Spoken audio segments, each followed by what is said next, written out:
And I promise those who've come here to make statements and ask questions, you will be given time to do so.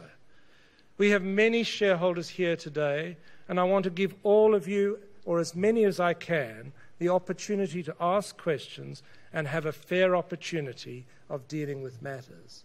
I live in Morwell, 600 metres from the Hazelwood mine. On the 9th of February this year, on an extreme bushfire day, an inferno broke out in the mine. I was evacuated, and 45 days, my town and beyond was engulfed in smoke and ash. We had to wear masks when outside, and the grit in the air stung the skin, causing rashes. Many people, particularly children, became ill. In June, our company, ANZ, showed how much it cared by loaning $300 million to the owners of Hazelwood Power Station and the mine. Obviously, it's a well-known situation, and obviously there was an investigation into it. And of course, going forward, seeing what happened there would be part of our thinking as we went forward. And I don't think I really can tell you more about that. You mentioned the tipping points and serious challenges facing our planet and global economy. As a major business, how will our bank adapt and be able to provide strategies to help to reduce climate change and to help to avoid these tipping points that our climate is facing presently? Matter of interest. Everybody is aware of climate change. Everybody is aware of the interest that it creates.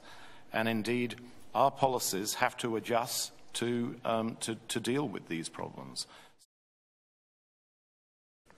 My home of Kiribati is the most vulnerable to climate change. Our islands are threatened every day to rising tides, with sea walls 6 feet high built around our homes to stop the tide from encroaching on our land. Climate scientists predict that all of our islands could eventually be submerged by rising sea levels. ANZ's fossil fuel investments directly threaten the Kiribati people's health, land and our culture. If we do something, will that immediately save your place of birth? Well, I don't know that that's the case. And I'm deeply concerned about the risk of climate change that climate change poses for my kids' future. How can you rapidly decarbonise the economy if you are not going to rule out a brand new project that will put 6% of the world's carbon budget into the atmosphere? It's a balancing situation.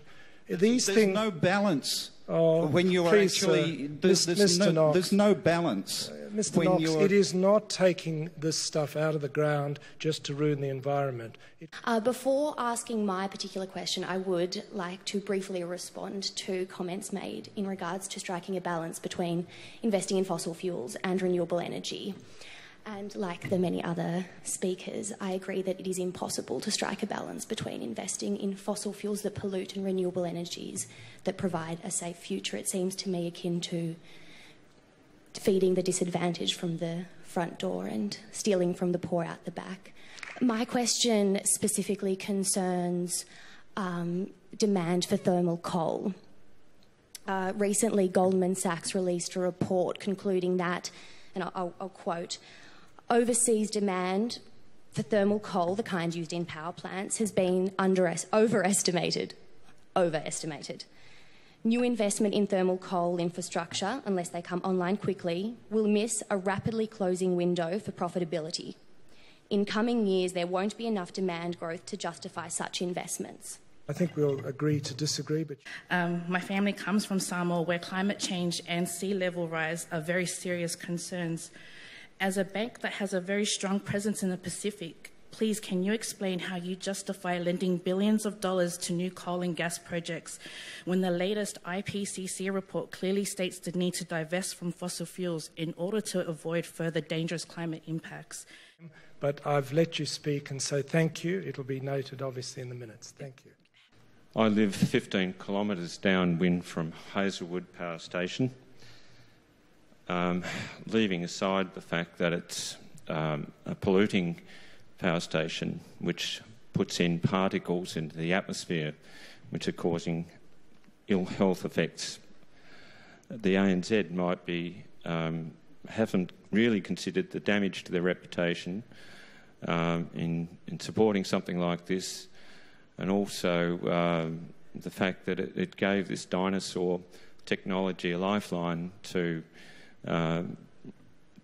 keep operating when it's not needed anymore.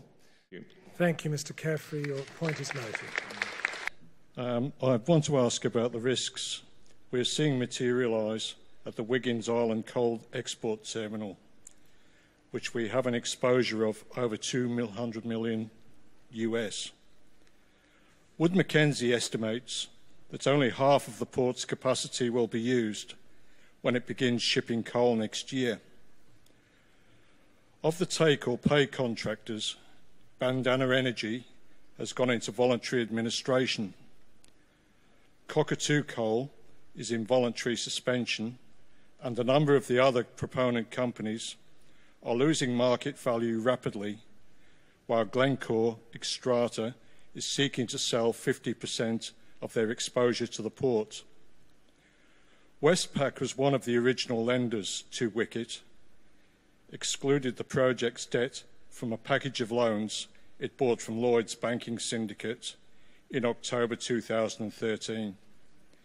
How much are we likely to lose on Wiggins Island Stage 1 if Bandana and others, and will our company participate in the refinancing of Wicket's debt?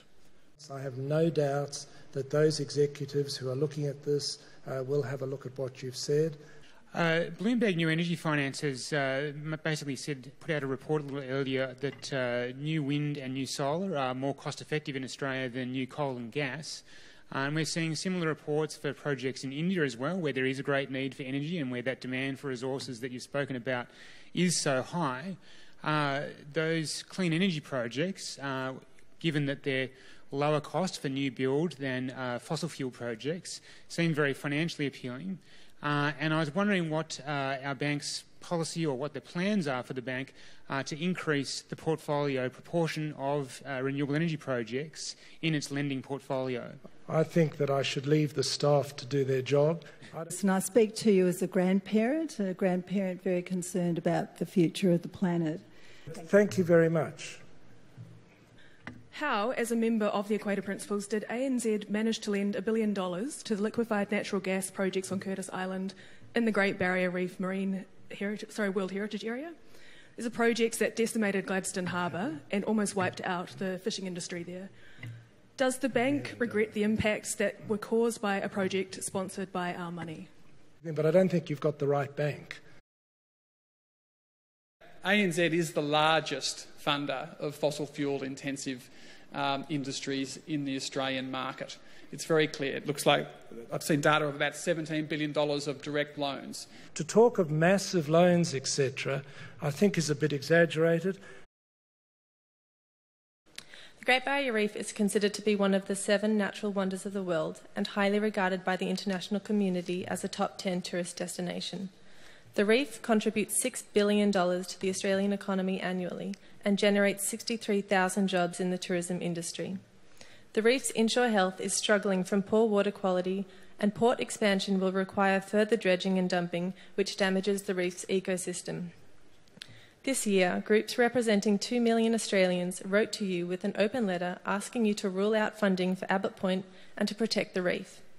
You mentioned in your response to the open letter that ANZ will review its involvement in this project. Will the review take into account the brand damage to ANZ from possible damage to the Great Barrier Reef caused by the Abbott Point project? Yes, the letter did say that we will review things, and as I've said to each of the questions, we look at all things